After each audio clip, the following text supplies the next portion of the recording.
I'd actually forgotten that I was giving the subjects a CS lecture until I think it was about Thursday or Friday last week when I said to Dave, I goes, so who does it next week? And he went, let me see here, you.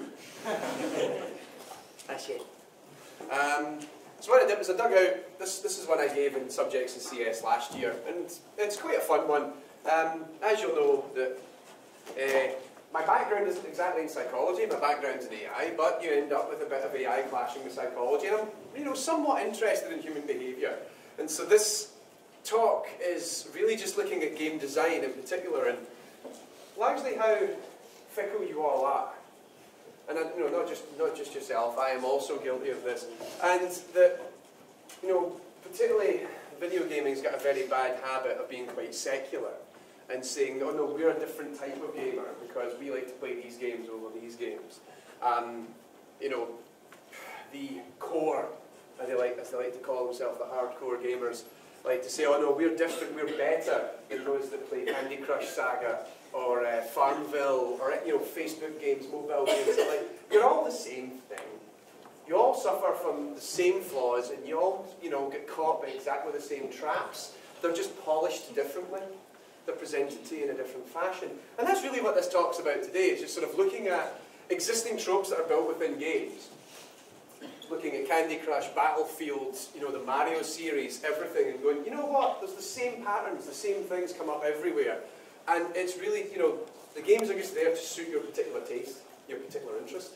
And when you think about game design, when you think about what is game design, people tend to think, right, it's making games. It's kind of understanding how we want a game to look and how we want a game to play. But it's also understanding how people think. And if you understand how people think, you can then exploit that. And, one of the big things right now in the industry, certainly, is retention, player retention. How do you ensure that your players continue to come back and play games? Now, if you go back to the days of when, somebody referenced a Star Trek game that precedes my birth. Not looking at you at all, Dave. You go back to even those days, back in the early 80s, we only had a handful of machines that could actually play games. Video games weren't really a thing. They were a niche that were kind of held within 3 people. Now you end up coming into modern day, you can go home, you can play games on your current or your next gen consoles. So it's like your Xbox 360, your Xbox One, your PlayStation 3 or 4. You've got the Wii U, you've got Nintendo 3DS, the PlayStation Vita, for all 4 of you who've ever bought one. You've also then got the PC Master Race, but you've got people who like to play games on Facebook. There's people that are playing games on their phone right now in this lecture. People playing games on their tablet in this lecture. There's so many different games and so many different platforms that it's very difficult to maintain anyone's interest for more than about a day or 2 at most. How many people here play games on PC or console? Show of hands. Alright, now how many of you trade in games at the likes of CEX, Granger Games? Right, so of those of you who still got your hand up, you've bought a game, you play through it in a week, and you take it back to be traded in the following week. How many of you still do that? Oh, I've still got 1 or 2. There's still a couple of people that do that. You burn through the experience, and then you go, right, I'm done with that. What's the next thing? And so a lot of different companies are trying to think of, different ways to try and retain you. And the thing is that, if you really enjoy something, you'll hunt it down again.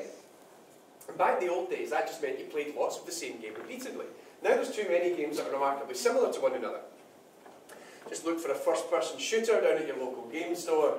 There's so many different franchises on the go that you can still get your shooting experience in one form or another, but they try and keep you there.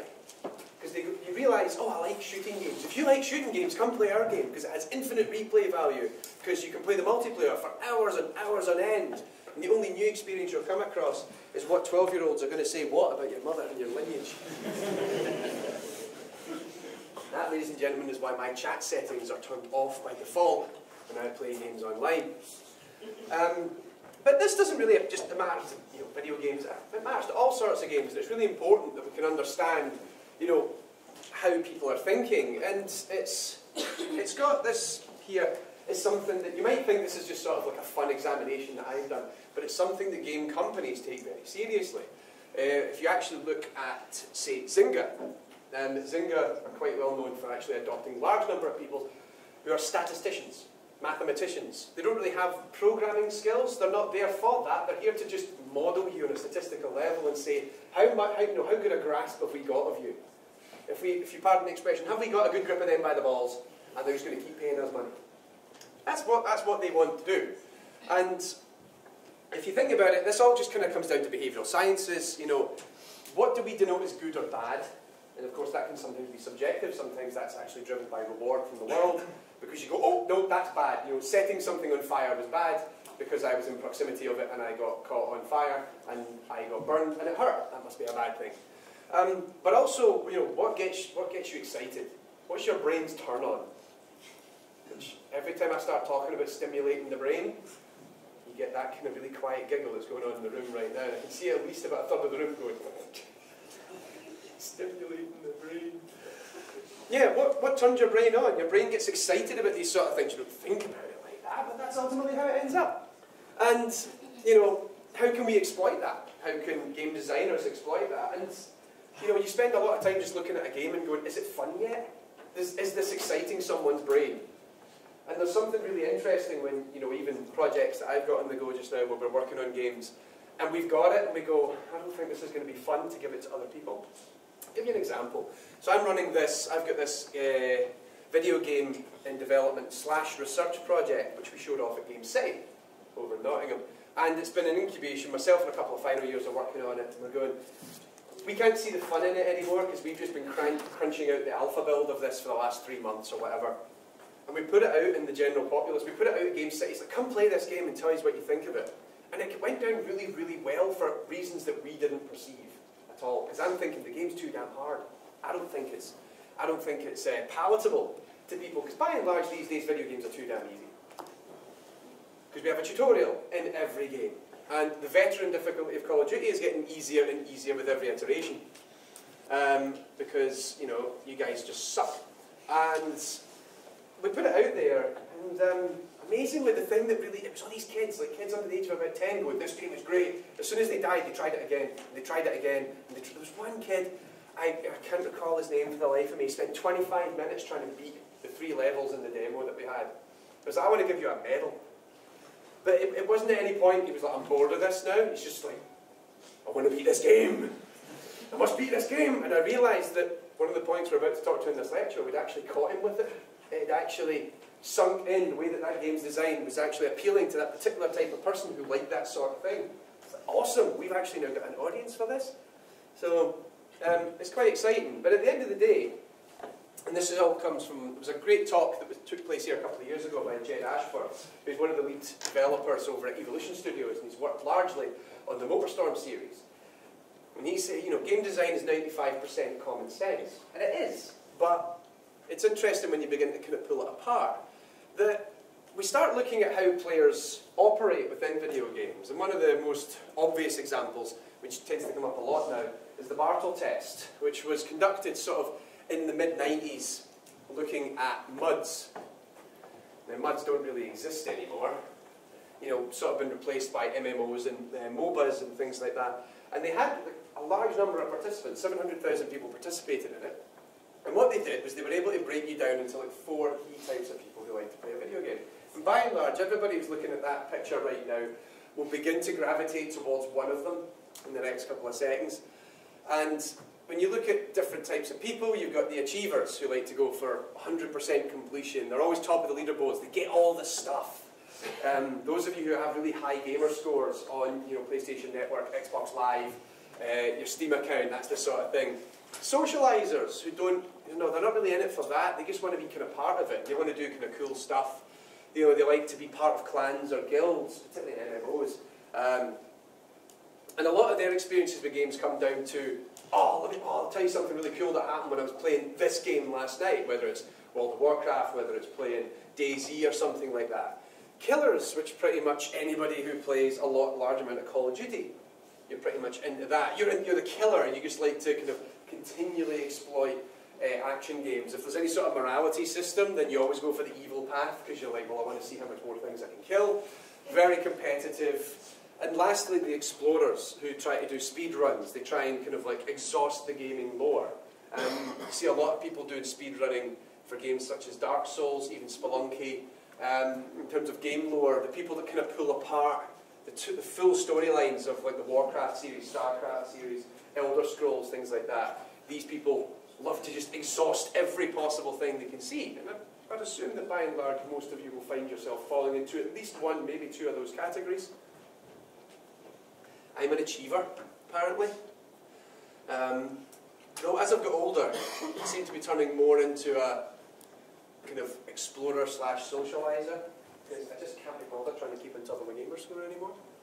At the end of the day, it's all about pattern recognition. That when you play a video game, particularly the first time you ever try it, you see some sort of pattern, and then you begin to like absorb that pattern. The term that's actually sometimes used nowadays is that you grok it. And it's, you know, as it's now, it's actually a word that's in the Oxford Dictionary, to understand intuitively or by empathy, and it actually comes from Robert Heinlein's Stranger in a Strange Land.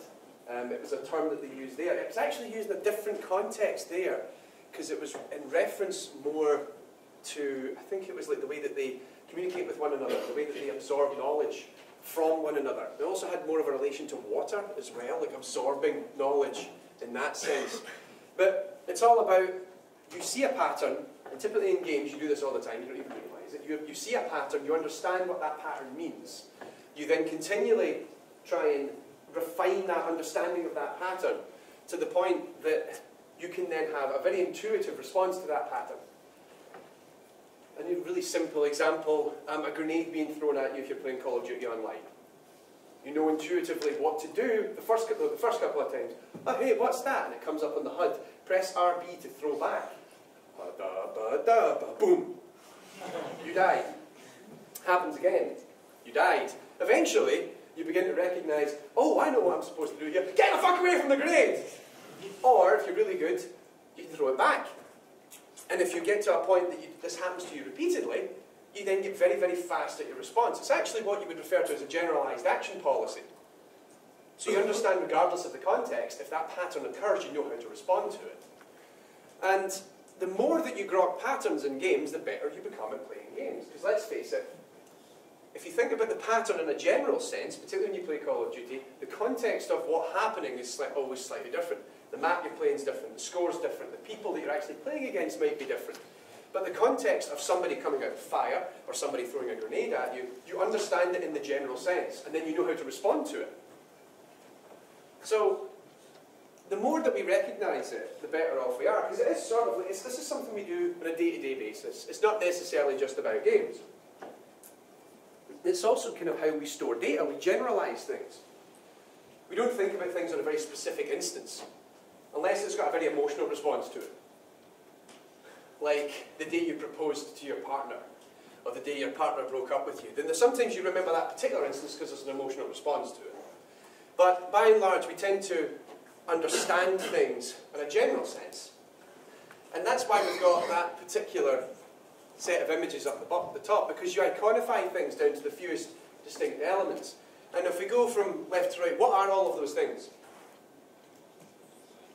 Faces, yeah? They're all faces. Now, the quality, or kind of the granularity of those faces differ. Because on the far left, that looks like quite an accurate portrait of someone. It might be a photograph, it might be a sketch. And then, you know, we're moving all the way over to the right where, you know, even smileys in text messages, or, you know, over Facebook, over Twitter, you know what a smiley means. You understand, oh right, that's a semicolon and a right bracket. Oh right, it's a winky smile. Cool, I know what that means. Because we've managed to iconify it down to that really simple concept. And that's how we work. We always reduce things down to really simple, recognisable patterns, and that helps us out. So if you think about these two images, we've got this, and we've got this. Ultimately, they're the same thing. One of them's been drawn, what looks like perhaps by a child, and another one maybe by someone a little bit older. But at the end of the day, they both kind of distill down to, you know, a person riding on the back of an animal. I'm not entirely sure. I think that's a horse. I think they're both horses. I have trouble making it out. But I understand in principle what they are. And your brain likes to spot patterns everywhere. In fact, it's something that we exploit on a fairly regular basis, because your brain actually gets really excited about it. This is me coming back to getting turned on. You we go again, the giggles. This is coming back to your brain getting turned on. And if you look at a lot of different examples that are out there, such as Fibonacci sequences, you can begin to see that a lot of things actually maintain some sort of pattern within them, and our brain gets excited about it. Is it perhaps coincidence that Apple's icons are all designed to be visually appealing? It's not just something that they go back and draw it and go back and think about it again. You can actually see very carefully on this image that someone's assessed it and they've analysed it, see that there are patterns in its structure. It's designed to be visually appealing. And this is kind of what helps us understand beauty or merit. When we think something's good, or you look at a magazine, girls might be looking at like the 100 sexiest guys of the year in Cosmo or whatever else. Guys are reading FHM or whatever else, and they're looking at like the 100 hottest girls of the year. Now, that's just how we work. By and large, people are assessing beauty, and there's something about it, a very kind of intrinsic understanding of patterns, which brings that about. Or, in the case of Liam Hemsworth, and it's Chris Hemsworth, sorry, that actually won it this year. He's a Marvel superhero, so automatically he should be like the sexiest man of the year. Tony Stark's had his chance, I think. He's a bit too old. But Thor's got a chance. But everything just comes down to practice. The more we begin to see patterns, and we go over patterns again and again and again, we begin to understand them, and we can then repeat them. Or if we see them repeated, we know how to respond to it. It's in the same way that you exercise. Your brain works the same way, like, okay, show of hands, who goes to the gym, or does any sort of physical exercise? You go running, you do weight training, you play sports, something like that. Okay, handful weight. That's probably better than usual in a computer science class, I'll concede. But anybody who goes to the gym, they start doing things like weightlifting. You have to kind of learn what your pattern is, and then you have to refine that pattern to get good at it. And, of course, what happens is your muscles recover. You've got to take time to recover from it. Then you go back and you do it again, and again, and again, and again. You gradually get better at it, because your body adapts to these changes. And your brain does exactly the same thing. And this is when things can become really interesting, because once you've grokked a pattern, you can get very, very, very good at it. And it can take time depending on what it is you're trying to master. So for example, playing an instrument, people can spend years upon years upon years trying to play some sort of musical instrument. I'd probably say I'm a much better guitar player than I was when I started. I'm never going to chuck this job and take up, becoming a professional guitar player, because I'm not that good. But I know I can play it a little bit, and it's also because one of my problems is I don't practice enough. Hell, even Dave has some experience playing musical instruments, but you've got to give him a couple of bounties and a beer to kind of get into that story a little bit. And, hardcore gamers do this excessively. Anybody who plays a ridiculous amount of an online game, World of Warcraft, whether it's playing CSGO, Dota 2, Call of Duty, Battlefield, any of these sort of games, you've grokked a pattern down to a very particular sense, you've understood it, and you actually get excited about it. To the point you go, what are you going to do tonight? Oh, I'm going to play some CSGO. You didn't really think about why, but it's because it kind of excites you, and you go, you know what, I'm going to enjoy going home and playing CSGO, even if it really pisses you off when you're playing it. And you're going, because like something went wrong and you lost. Because at the end of the day, your brain's still really excited about it. Now, chunking is when we get into this whole habit of like grouping together vast amount of information. And we collate all this data. So this is what I was referring about earlier, is that once you understand the pattern well enough, you know how to respond to it.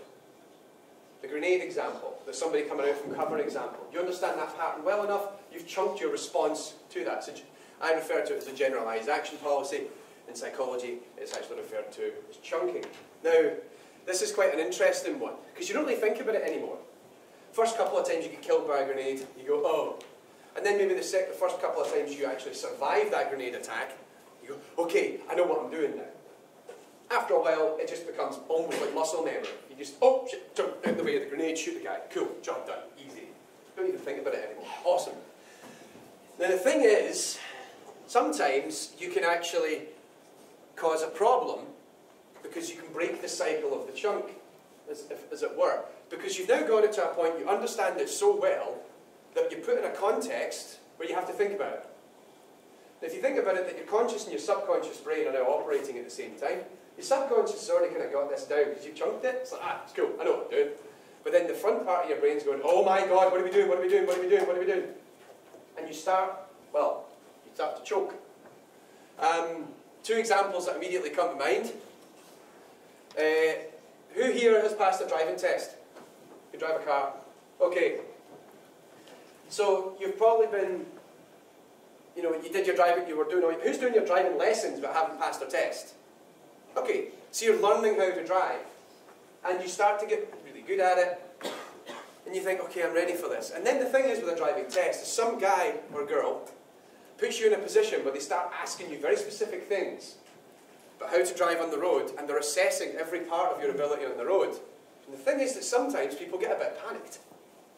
In fact, a friend of mine took several attempts to pass his driving test because he's horrendous in exam conditions.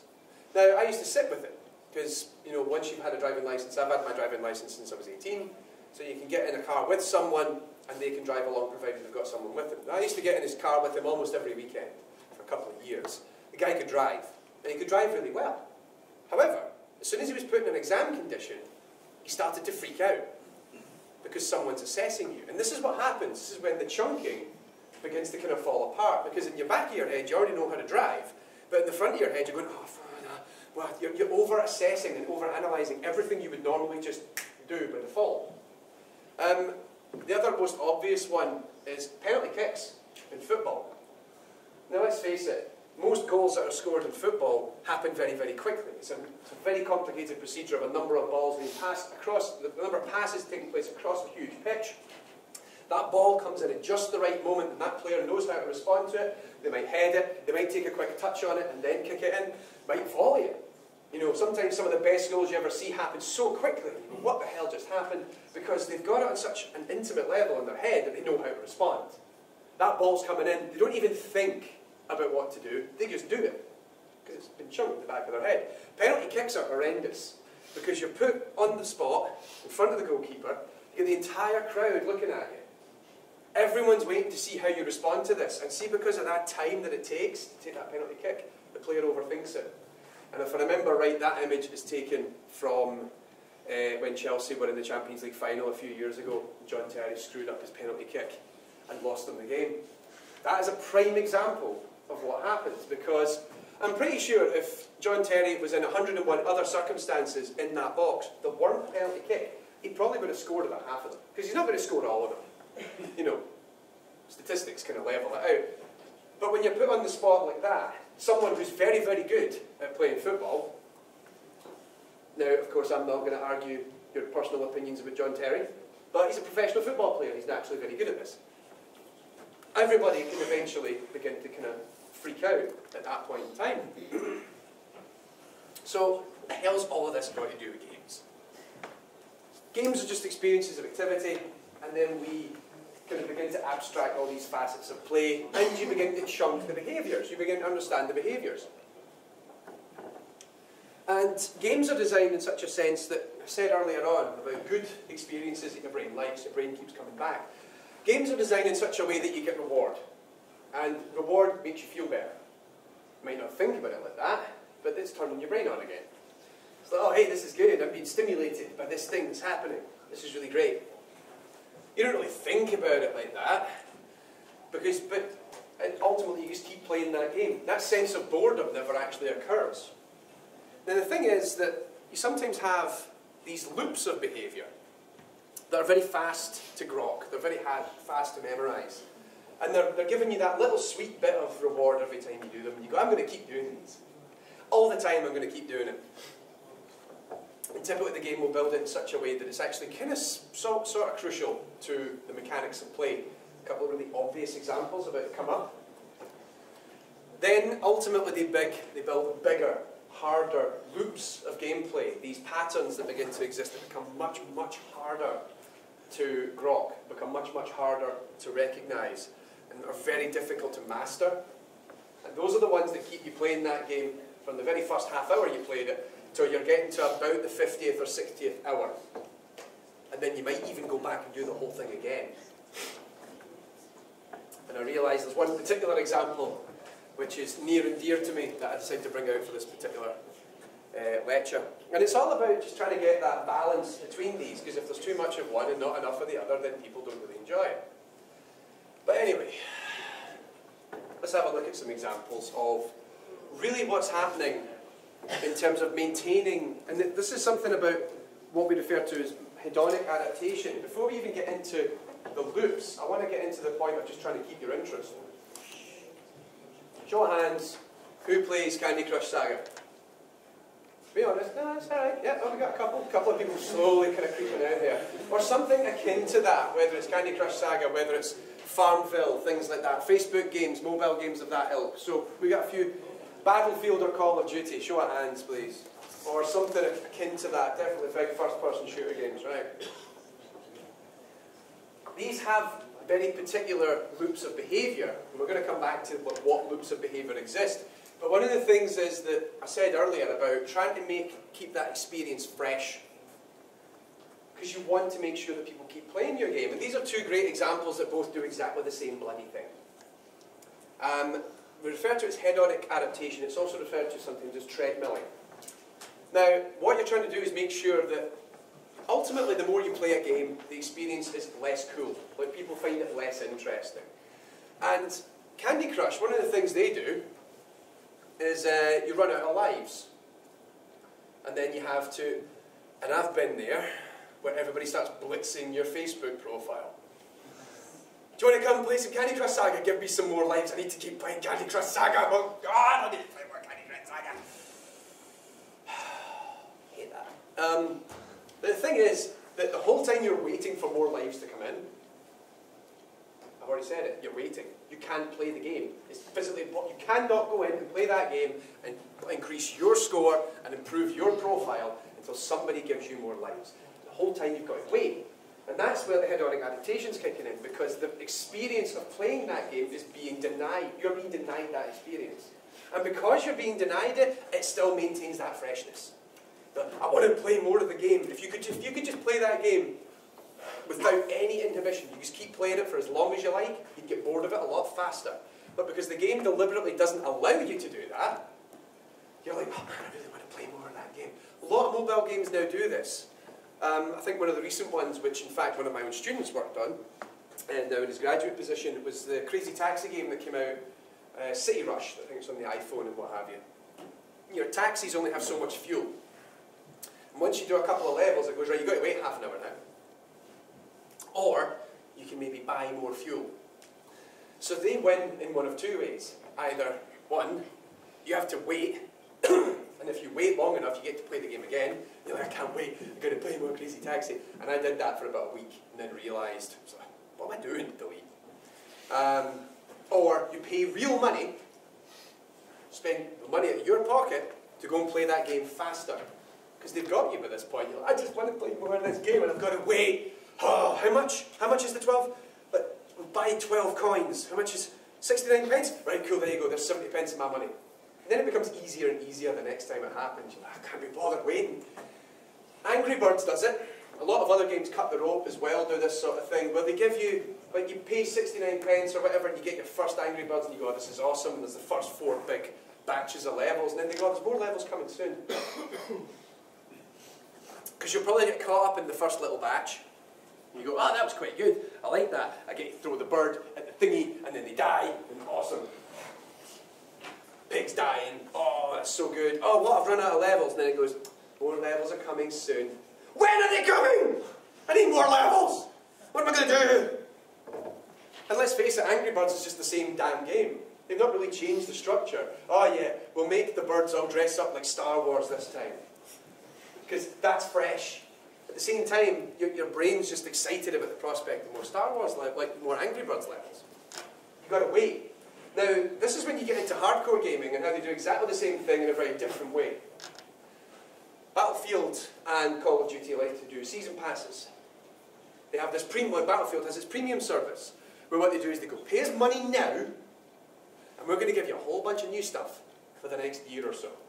In fact, Battlefield 4, they were just advertising the new add-on on the Xbox Live Store this morning, because clearly I wasn't prepping for this lecture, I was sitting playing my Xbox when I got up. La, la, la. And what they do is they expect you to burn out eventually.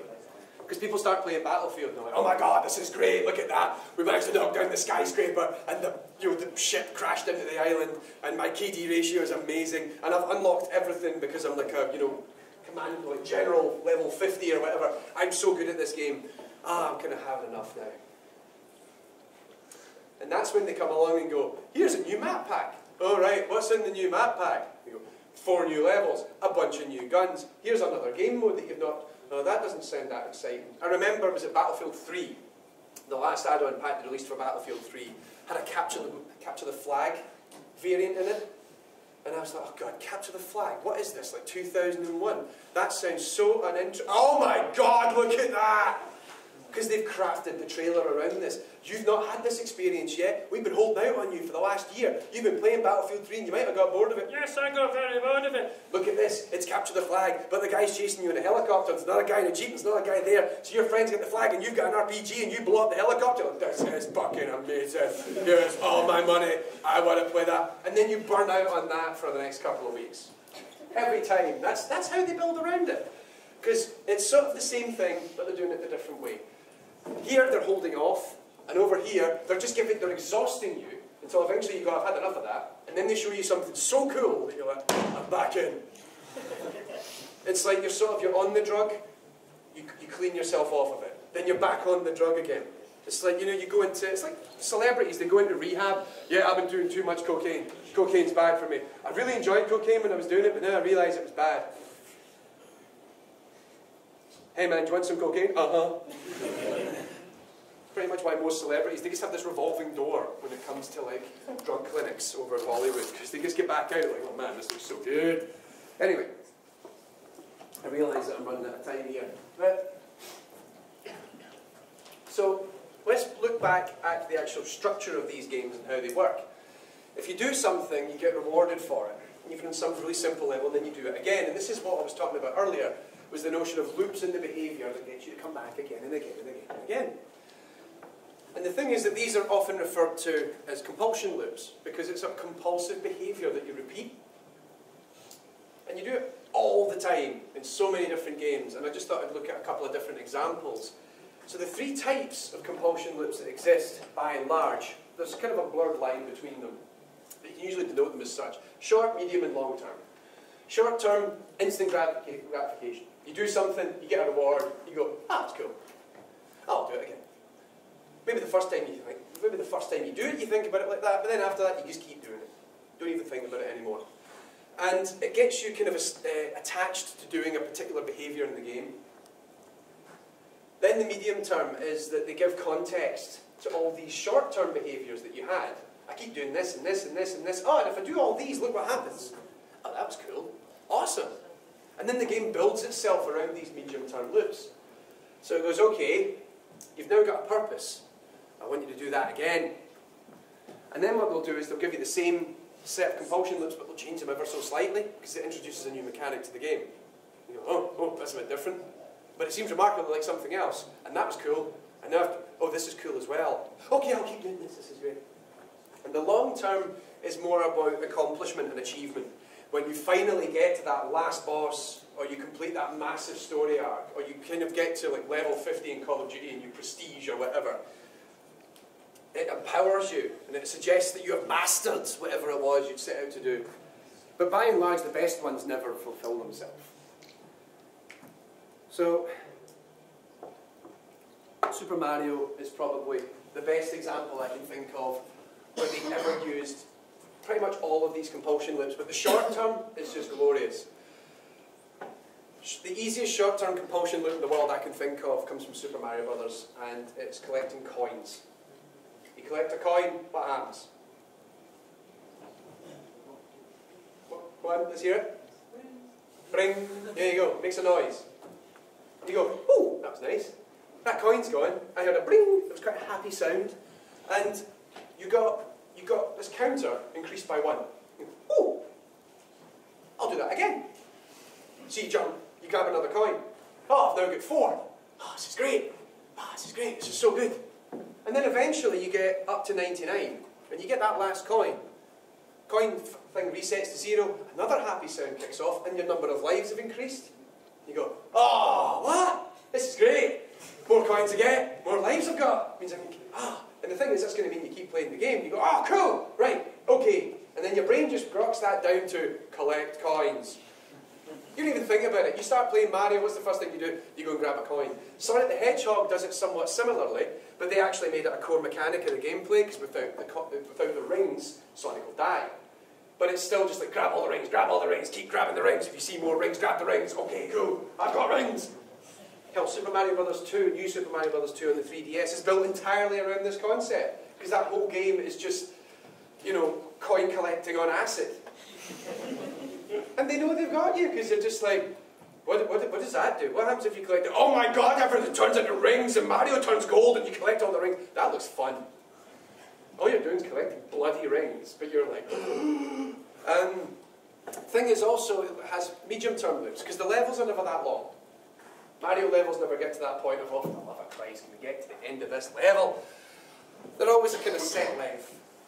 And then you beat the level, and if you go back to the original Super Mario Brothers, or even like the new Super Mario Brothers series, you get to the flagpole, you jump on the flagpole, you slide to the bottom, it plays a little tune. Mario is horrendously stereotypical at this point, and he goes, here we go! And then he runs off.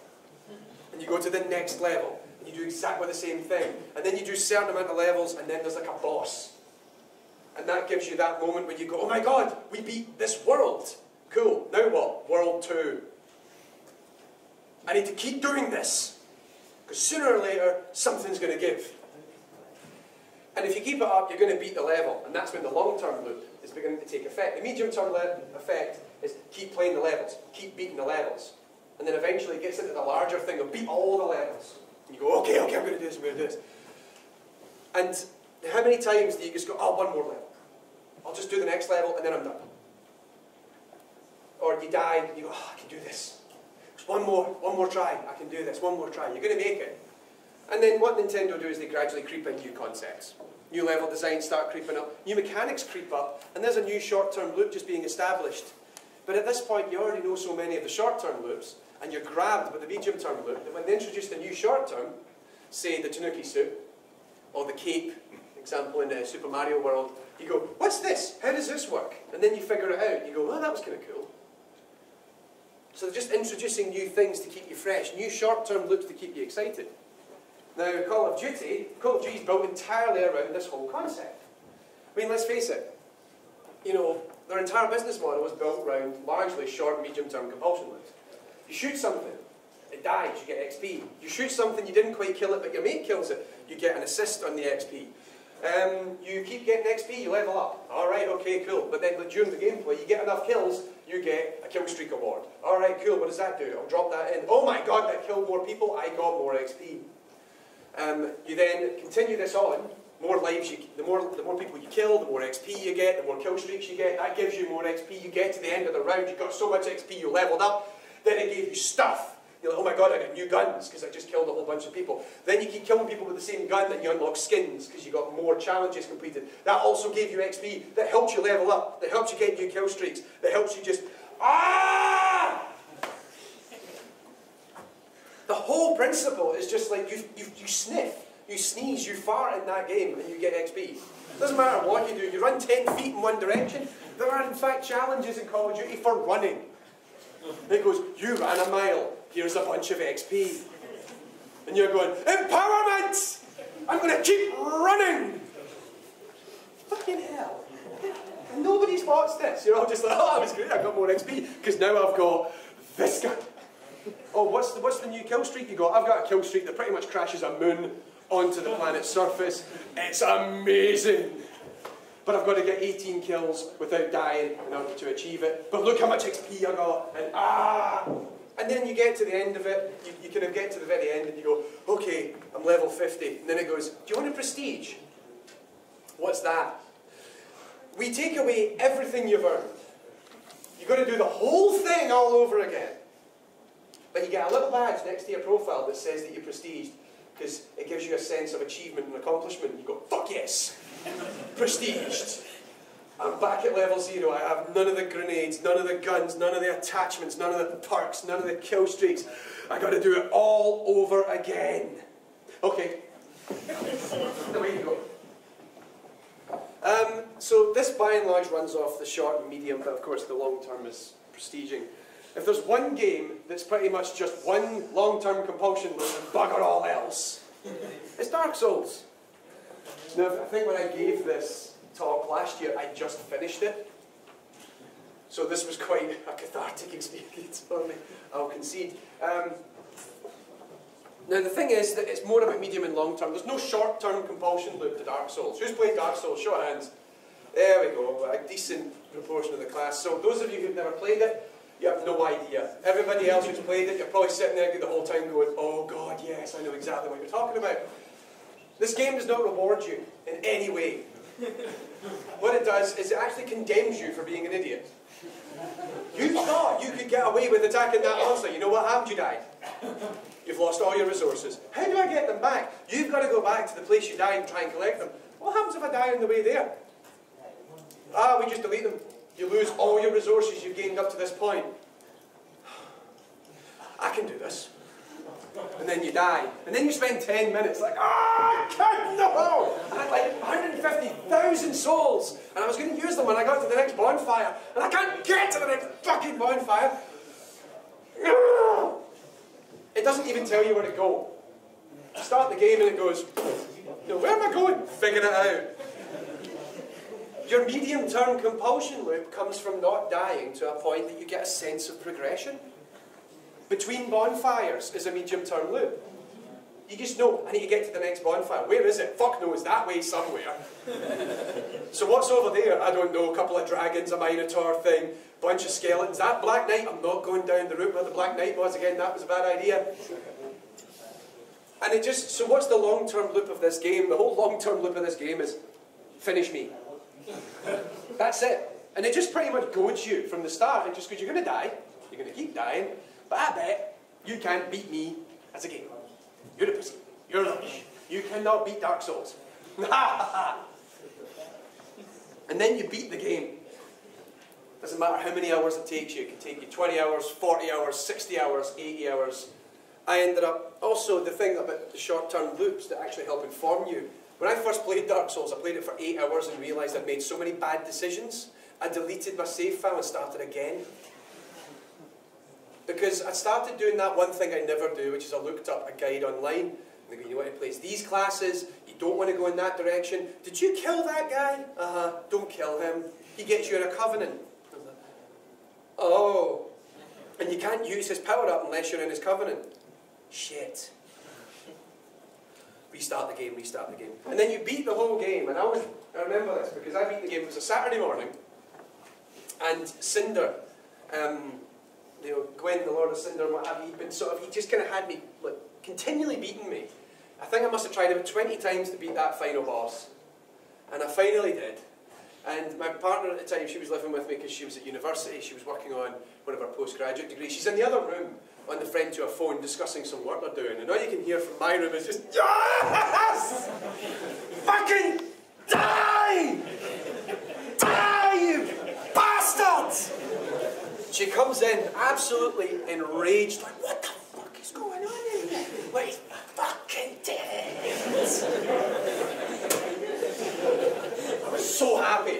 And then you get to the credits and it goes, New Game Plus then. I go, what the fuck is that? And it goes, oh yeah, I'm going to make the game a whole lot harder and you've got to do it again.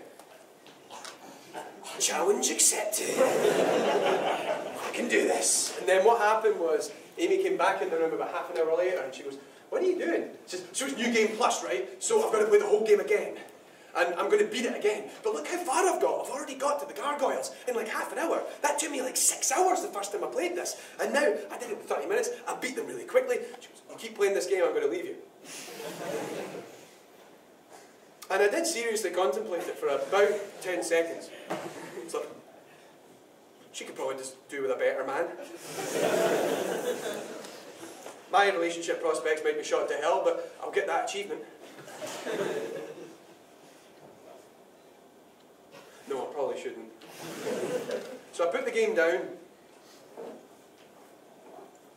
Taunting me. I knew the worst part was, I bought Dark Souls 2 earlier this year. I got the collector's edition because I was like, oh, Dark Souls 2, Dark Souls 2, Dark Souls 2.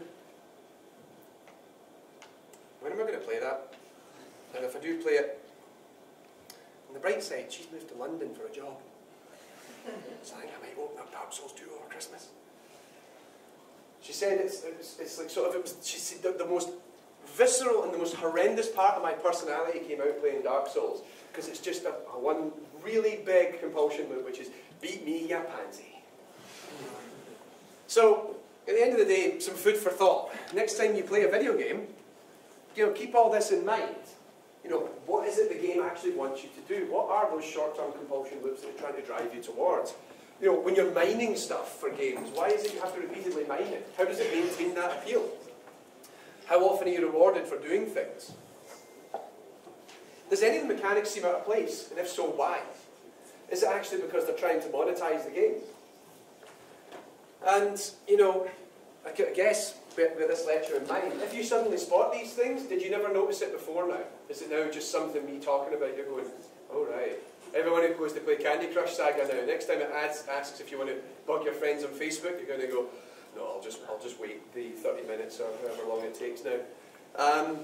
You've got to think like a games designer. When you start beginning to see these little patterns of behaviour, it doesn't so much take the fun out of it, I would say. Actually, you begin to realise just how fickle you are as a human being and how easy you are to manipulate.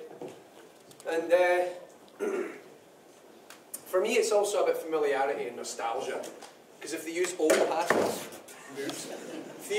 patterns, that you've already exampled over the years, it's so much easier to catch you in. Nintendo, their entire catalogue is built of, just recently, we saw them re-release Pokemon. And they did a new Pokemon the year after that. And you go, Pokemon, Pokemon, I've played so much Pokemon, I know Pokemon, it's really exciting. So you go out and buy Pokemon. It's the same fucking game. Yeah, but you're still going to buy it anyway, and that's how Nintendo work. And that's why I have a Wii U with a massive amount of unplayed games. And with that, I will finish, because Wayne is floating around the room now. Floating? Floating. In a sort of evil manner.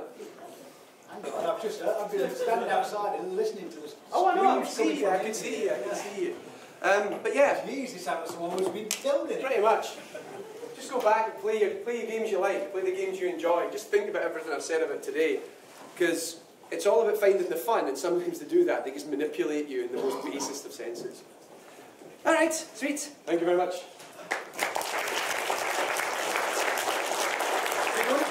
Programming 1, we get applause here. What's that all about?